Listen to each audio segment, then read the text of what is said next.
Role मंत्री जी बताइए।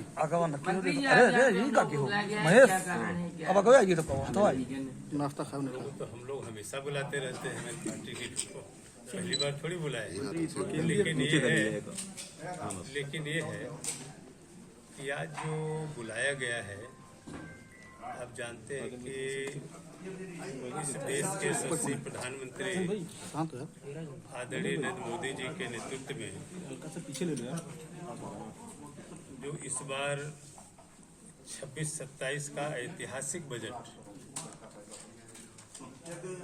जो संसद में प्रस्तुत किया गया, वो निश्चित रूप से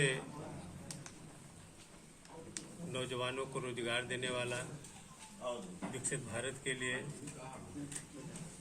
आत्मनिर्भरता को नई ऊंचाई देने वाला ये बजट है। इसके बारे में आप लोग भली बात परिचित हैं, लेकिन बिंदुवार जो देश के प्रधानमंत्री ने, मैं बधाई दूंगा कि जिन्हें उत्तर प्रदेश के वाराणसी से सांसद होने के नाते उत्तर प्रदेश पे विशेष रूप से जिन्होंने ध्यान दिया है, इस उत्तर प्रदेश को उत्तम प्रदेश बनाने के लिए, विकसित उत्तर प्रदेश बनाने के लिए वो समय कुछ बिंदु की तरफ आपका ध्यान आकर्षित करना चाहूँगा।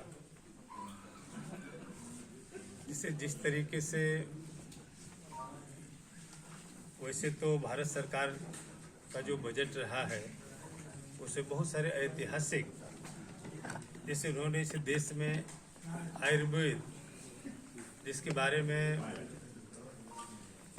कम लोग जिनकी जानकारी तो थी, लेकिन रोजमर्रा और इस्तेमाल में उसका कम उपयोग होता था। लेकिन माननीय प्रधानमंत्री जी के देश के प्रधानमंत्री बनने के बाद जिस तरीके से आयुर्वेद को मैंने नई ऊंचाइयों पर ले जाने का काम किया है, आज गांव-गांव तक, घर-घर तक आज आयुर्वेद पहुंच रहा है। इससे माननीय प्रधानमंत्री ने 3 आयुर्वेदिक एम्स की स्थापना का जो संकल्प लिया है, 20,000 से अधिक पशु चिकित्सकों की उपलब्धता बढ़ाने के लिए उन्होंने निर्णय लिया है। भारत के प्रत्येक जनपद में एक बालिका,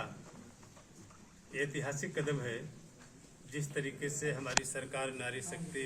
को लेकर आगे बढ़ रही है, जिस तरीके से इस देश में हर जनपद में एक बालिका छात्रावास की स्थापना का निर्णय भारत सरकार ने लिया है,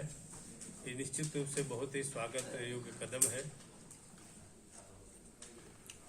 और 15 जो पुरातात्विक स्थल था, जो जीर्ण शीर्ण अवस्था में पड़ा हुआ था, उसके स्थल के विकास करने का भी निर्णय लिया है। किसानों की आय हित 500 जलाशय और अमृत सरोवरों का विकास के लिए, और जो ऐतिहासिक माननीय प्रधानमंत्री के नेतृत्व में जिस तरीके से राजनीतिक निर्णय हुए, और आपने देखा कि दुनिया का सबसे